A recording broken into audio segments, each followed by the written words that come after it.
I've been cycling the glow plugs on and off for about 5 minutes. It's like 45, 50 degrees. It's not really like cold, but the wind's blowing. So let's see. This thing is the most cold-blooded engine I've ever owned.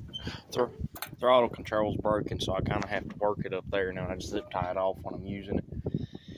I don't want it sitting there at 2,500 RPM as soon as it cranks up, though. Uh-oh.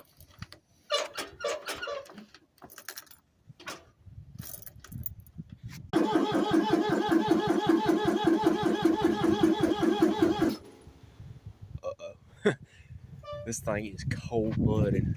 I've cycled the glow plugs for 10 minutes.